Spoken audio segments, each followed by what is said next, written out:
Hello indie game fan, it's that time of year where we start looking forward to 2023, beginning with the classic beat 'em up and games like Fallen City Brawl, one that has a decidedly grungy look to the pixel art, where four strangers must work together to reclaim the streets from criminal gangs. This sure looks to be inspired by games like Streets of Rage, and where there is a wolf companion as well, looking to have hard-hitting action. Knights of Braveland comes to us from developer Tortuga Team, who is best known for the hex-based strategy titles in the Braveland series, so this co-op roguelite beat-em up is a change of pace, but retains their signature art style and looks like fun with friends. The PixelJunk games have always been curiosities since they are all from the same developer but in vastly different genres, with the upcoming PixelJunk Scrappers Deluxe being of interest, getting an enhanced release after launching on Apple Arcade in 2020. A decent looking cartoony entry is Dicey Krime Traveller of Time, where you travel to different time periods, past and present, attempting to thwart the evil time travelling villains at every possible venue. However, I have no idea what the character is supposed to be, looking like some sort of biscuit, so perhaps the designs are not particularly memorable but does have co-op support for up to 3 players.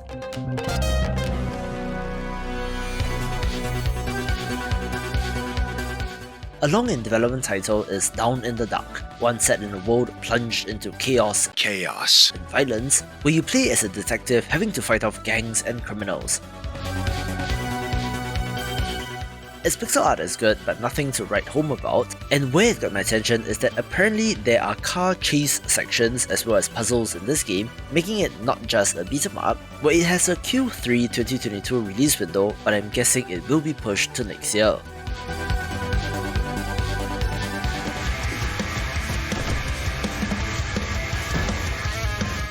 A very neat looking pixel art entry is Super Brawl Rush, which is set in the post-apocalypse, having a relatively simple pixel art style but is rather effective, with a focus on boss fights as well as vehicle action sections.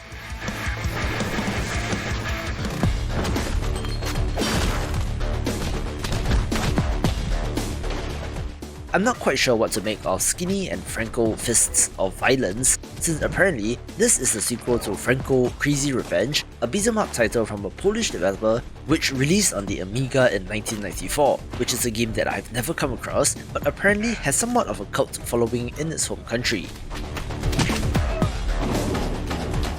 The sequel looks okay and pretty violent as advertised, where our protagonists are looking for their missing friend and cleaning up the streets in the process.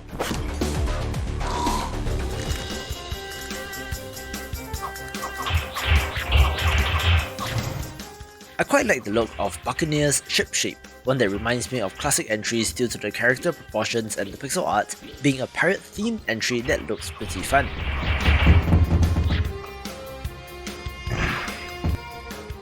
There are 4 playable characters and up to 4 player co-op, we are fighting our way through the Caribbean in search of treasure.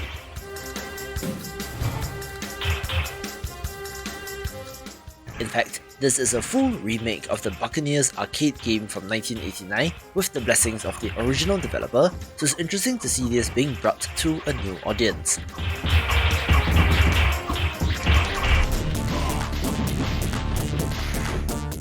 Without a doubt, Streets of Chaos is inspired by Streets of Rage, down to the familiar sounding track used in this trailer, and takes inspiration from the other classics like Final Fight and Double Dragon as well.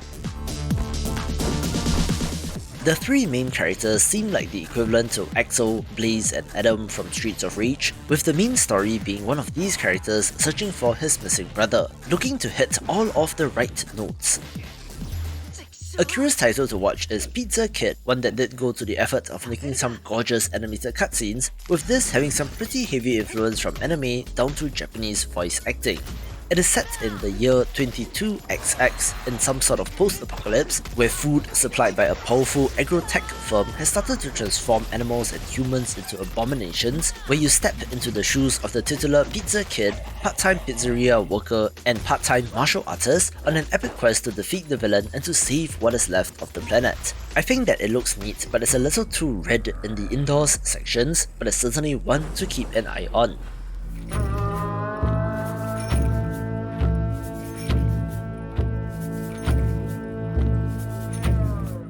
A good-looking Norse-themed entry is Drakkar Crew, one where you're able to recruit warriors for your war party as you sail forth and conquer.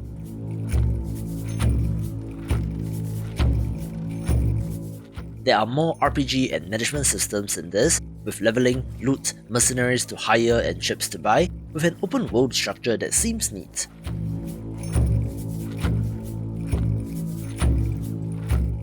Not only are you able to go to various settlements on the map, there are also pirate and merchant ships plying the waters that you can attack, as well as areas of interest to explore like caves and ancient ruins. But the core beat-em-up action looks good, with plenty going on due to the multiple characters involved.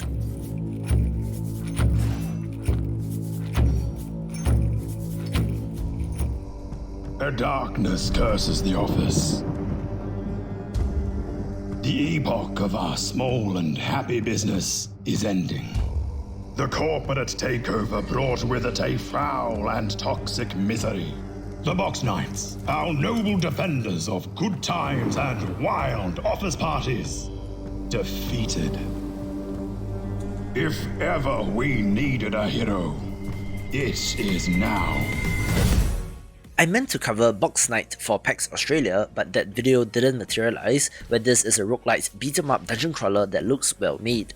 It says that it's a cross between The Office and Lord of the Rings, adding an irreverent sense of humour, where you don a cardboard helmet and enlist the help of janitors as you find a way to survive in this toxic workplace. From the withered souls of your most terrible and toxic co-workers, you will fall. But a true Box Knight gets back up. And with each death and rebirth, they get stronger. And we, the Council of Janitors, shall help you on this quest. The environment has literally transformed other employees into goblins, where you're the hero of the people, delivering beverages to keep morale up after the clock strikes 5 PM on Friday, with some pretty good looking art and action. The helmet become our Box Knight. Let's hope you survive longer than the last one.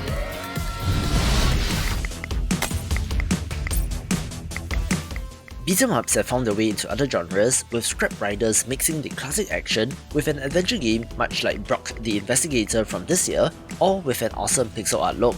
You're a member of an outlaw biker gang in the post-apocalyptic wasteland and might have an interesting story to tell.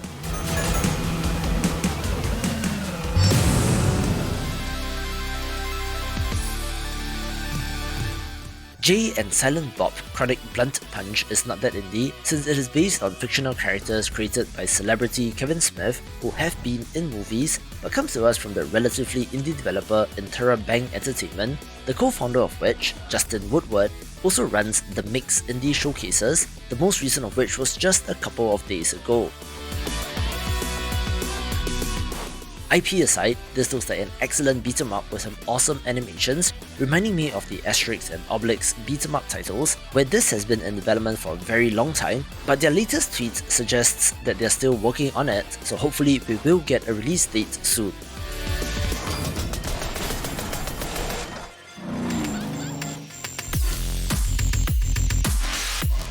I've had my eye on City of Rampage for quite a long time, since this looks like a good one of these, taking inspiration from Streets of Rage and Comics Zone, and has more in common with modern titles like Streets of Rage 4 and Mayhem Brawler.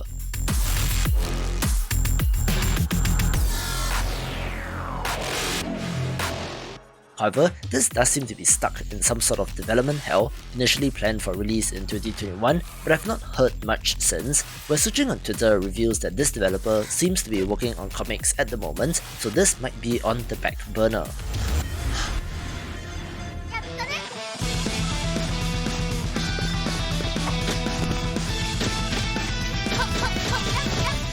An interesting looking title is Maiden Cops, one where you play as Monster Girl private cops battling a criminal organization, with some great looking pixel art and combat.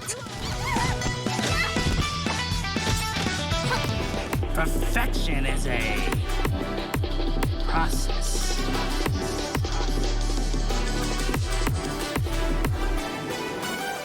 A fantastic looking entry is Underling Uprising, one where our main characters were experimented upon with mad science, but they've broken free and are seeking revenge against their captor. There's a girl with a ghost, a cyborg luchador, a skateboarding chimpanzee, and a ghoul boy, being an atypical lineup which makes this of interest.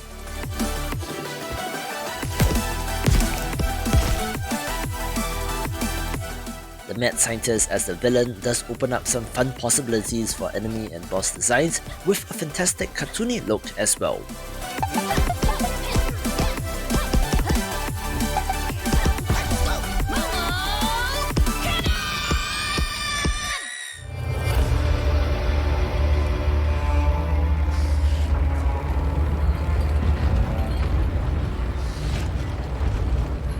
Fudo the prisoner.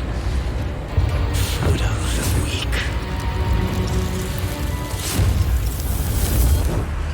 Death will not release you from the shackles, no matter how far you run.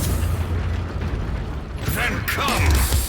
I'm not sure if Immortal and the death that follows belongs in this category, since it isn't strictly following genre norms, but it's not exactly a 2D action platformer as well, but it has one of the more unique character designs and looks absolutely sick.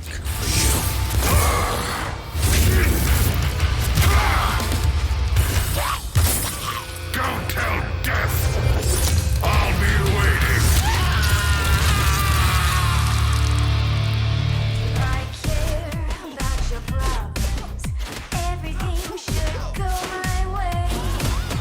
Matter of fact, I just might be the gift to River City. I think I'm better than you.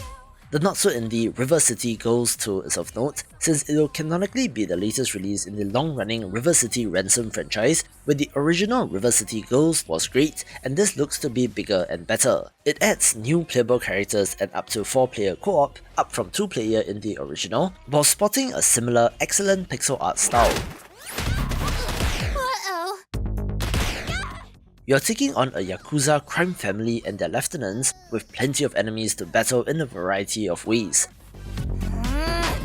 We should probably... There is an RPG-style progression system where you can level up and unlock new skills, even having a day-night cycle and non-linear gameplay in terms of exploration of the city.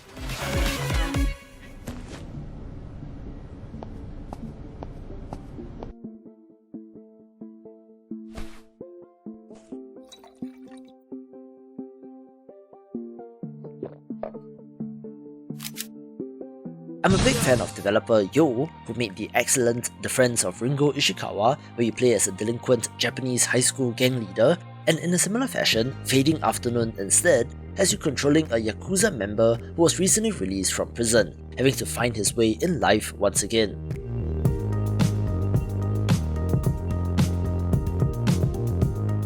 The path of a Yakuza member is always there, and you can always fall right back into old habits, since you are, after all, one of the most entrusted generals of the family head. But the other option of non-violence is there as well, should you choose not to participate in a life of crime.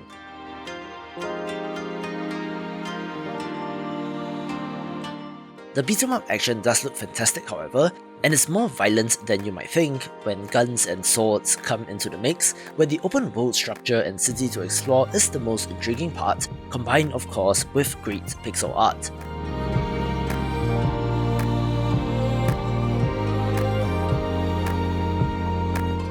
Our protagonist is also a middle-aged man, which is atypical, so the possible stories that could be told have the potential to be interesting.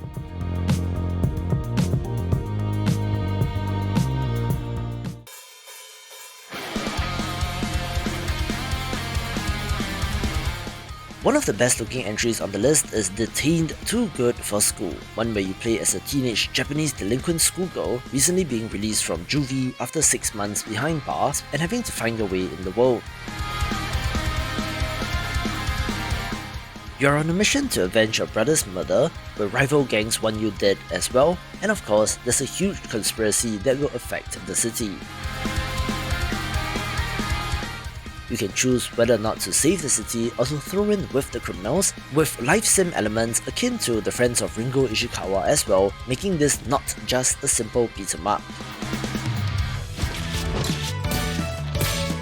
And An amazing looking co-op beat-em-up title is Rotwood, one that comes to us from Clay Entertainment, which is not a small indie studio, but does have their signature gorgeous hand-drawn art with RPG and crafting systems as well. Not much information is available right now other than it will be released in early access, but given the pedigree, makes it one to watch.